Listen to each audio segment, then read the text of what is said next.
Meus amigos, como vocês sabem, está tramitando aí um grupo de trabalho na Câmara dos Deputados com vistas a fazer uma mini reforma eleitoral. A gente já falou aqui do objetivo desse grupo de trabalho, depois confere aqui, tem um vídeo no canal. E esse grupo de trabalho terminou, depois de várias audiências públicas, esse grupo de trabalho ouviu advogados eleitoralistas, né, servidores públicos, enfim, ouviu a sociedade civil de modo geral. E agora o relator, o coordenador desse grupo, apresentou as propostas, né, de forma geral, e claro que isso vai ser redigido em forma de texto de lei. Vamos ver se isso, né, dá tempo de ir para o Senado e depois ser sancionado pelo presidente da República. Me parece que já há um acordo, sobretudo tendo em vista que o Código Eleitoral, que é aquela reforma muito mais ampla, está parado lá no Senado. Não me parece que essa reforma grande vai sair, por isso que fizeram aqui uma mini reforma eleitoral.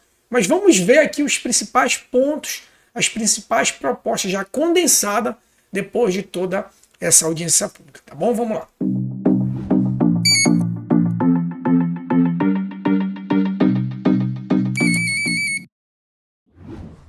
Antes da gente analisar aqui a proposta, só quero que você já se inscreve aí no canal, dá o like, comenta, compartilha. Toda semana a gente publica 2 vídeos de direito eleitoral e vídeos especiais como esse aqui de reforma eleitoral. Então já se inscreve aí no canal, né, para poder toda semana o YouTube te notificar, tá bom? A gente já pegou aqui a proposta, a gente pegou aqui a proposta direto, tá? Direto aí do site da Câmara dos Deputados. Então esse aqui é uma apresentação do próprio coordenador, tá? O deputado coordenador desse grupo de trabalho. Então a gente vai fazer uma análise bem rápida dos principais pontos, tá?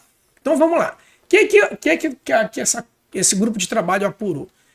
Primeiro aqui em relação às federações. As federações foram criadas para as eleições de 2022 e o prazo para criar a federação, que é aquela aglomeração, né, a junção de partidos, mas os partidos mantêm a sua independência, era desde as convenções partidárias, que ocorre em julho. O TSE foi lá e disse não. O STF foi lá e disse negativo.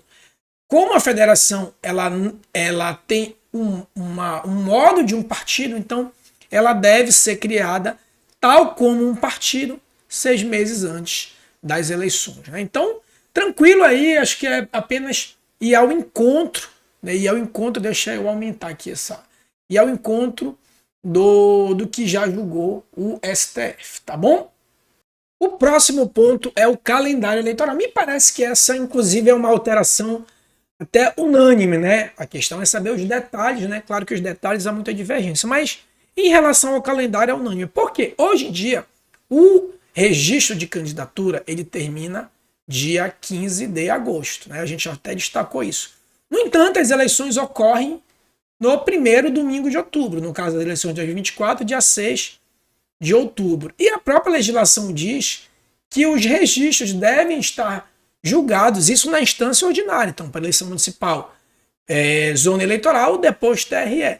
Então isso quer dizer que os processos devem ser julgados até mais ou menos ali o dia, se a gente pegar 6 dias aqui, né, menos 14, vai dar até o dia 16 de setembro, os registros deveriam estar julgados. No entanto, olha só, a gente teria aqui o prazo de, no máximo, em média, aí, 30 dias para a Justiça Eleitoral julgar esses registros. E qual é o grande problema disso? É que muitos candidatos concorrem sub iudice e isso tem problemas, né? O eleitor vota sem saber se o candidato vai ser elegível ou não. Então, em razão disso, há uma proposta aqui de que recue, né, esse dia. Me parece que as convenções agora vai passar do dia 5 de julho até o dia 20, antigamente era do dia 20 até o dia 5, aliás, né? Já que a legislação ainda não foi aprovada. E, ao que parece, o registro iria ali até o dia 31 de julho do ano eleitoral. Então, a Justiça Eleitoral teria aí um prazo um pouquinho maior, ganharia 15 dias para julgar esse registro. A ver se realmente isso vai ser aprovado. Agora, ainda em sede de registro de candidatura, o que a proposta aqui, que vedar a cassação do DRAP, se quando da nova distribuição houver redução da participação feminina. Isso porque o que acontece? Com o entendimento do TSE que se houver fraude à cota de gênero arrasta todo o DRAP. Então, isso estava acontecendo algumas incongruências. Mulheres estavam sendo caçadas em razão de uma fraude específica lá da cota de 30%. Então, para se evitar, aconteceu lá no Maranhão, né? Ocorreu a fraude à cota de gênero, 2 mulheres que não tinham anuído com a fraude, mas por estarem no DRAP foram caçadas, e quem entrou no lugar dessas 2 mulheres foram 2 homens. Tá bom? Outra proposição é que as candidaturas coletivas, né, mesmo em candidaturas proporcionais, então a candidatura coletiva seja também expressamente permitida, já tem na resolução, mas que isso seja expressamente permitida em lei.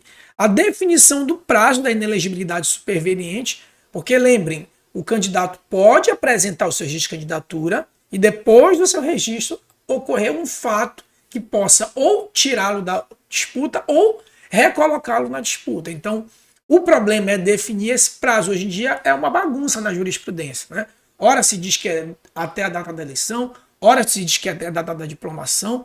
Então, a ideia aqui é definir esse dia, né? O relator não disse qual é esse dia. Agora, em relação à prestação de contas, tá? A gente tem vários pontos para tentar simplificar. Por exemplo, aqui dizer que a prestação de contas parcial, que é aquela que tem que ser apresentada até a primeira quinzena ali de setembro, vai ter o caráter meramente informativo. Então, alguns ajustes aqui, a proposição do PIX em prestação de contas, por exemplo. Então, pequenos ajustes, tá? Em propaganda eleitoral é tentar tirar as grandes restrições nos bens, sobretudo os privados, e até é engraçado que lá a Justiça Eleitoral diz lá no artigo 37, parágrafo 1º, é proibida a propaganda eleitoral, exceto, ou seja, a regra é que é a proibição, e a exceção é a permissão. Então, é uma inversão aí da liberdade de expressão, né?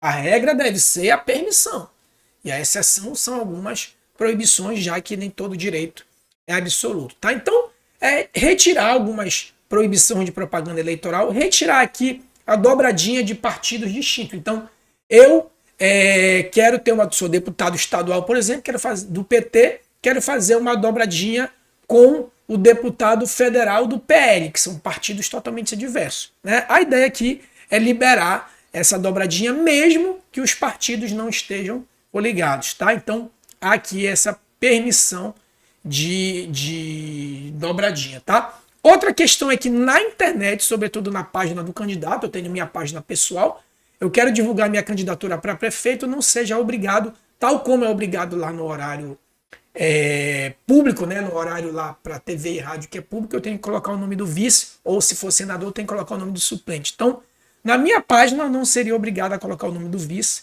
nem do suplente, tá bom? Algumas questões aqui de financiamento que a gente não vai entrar, são meros detalhes aqui, tá? O autofinanciamento talvez seja uma questão interessante, porque hoje em dia o autofinanciamento de 10% é apenas para o cabeça de chapa, né? Então você entraria também, além disso tudo, 10% do vice também, tá? A pesquisa eleitoral, pequenos detalhes também.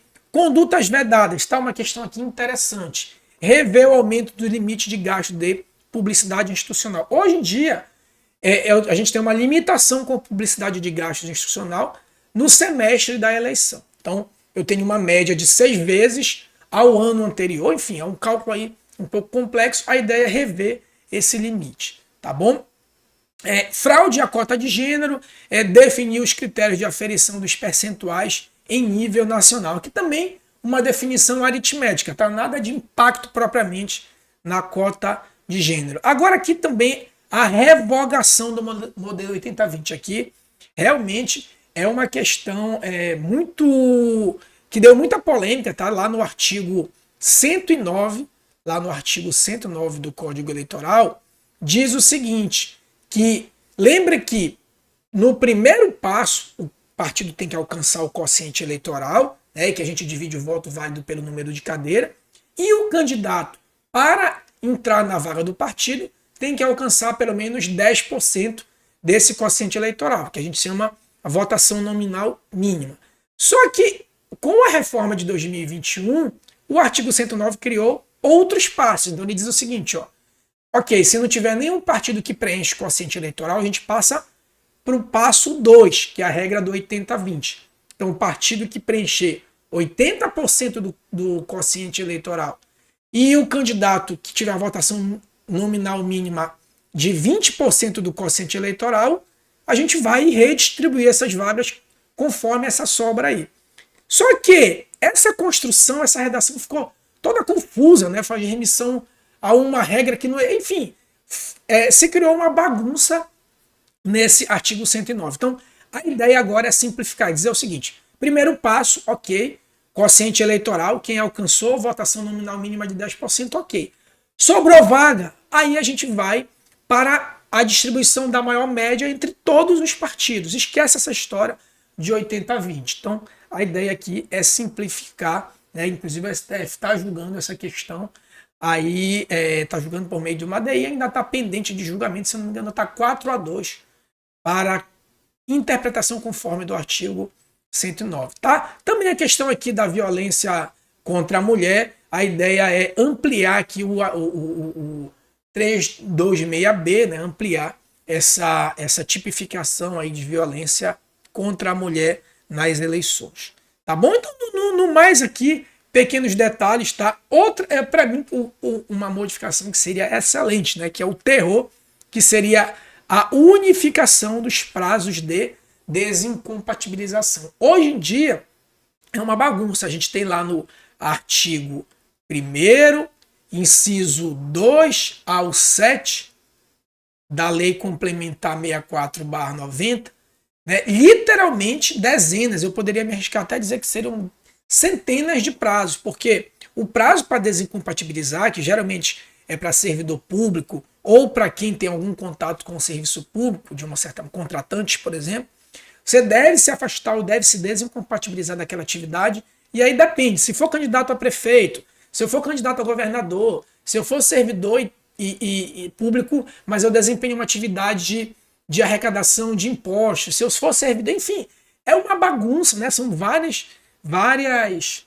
possibilidades, então a ideia aqui é unificar. Então, regra geral, cargo para prefeito, X meses antes. Quero concorrer para governador, X meses antes. Quero concorrer para presidente, Y meses antes. Ou unificação geral mesmo, né? Independente de qual cargo que eu queira concorrer, a desincompatibilização é tantos meses. Então, de uma forma ou de outra, a ideia é tentar unificar para que possa aí acabar com essa bagunça, né? Inclusive, outra questão importante é estabelecer, né, disciplinar a situação do candidato servidor público em relação à licença do Estatuto do Servidor Público. Hoje em dia, como regra geral, o servidor público tem que se afastar 3 meses antes das eleições, né? 3 meses. Só que o registro de candidatura só ocorre até o dia 15 de agosto, ou seja, que dá em média aí 45 a 50 dias antes das eleições. Então,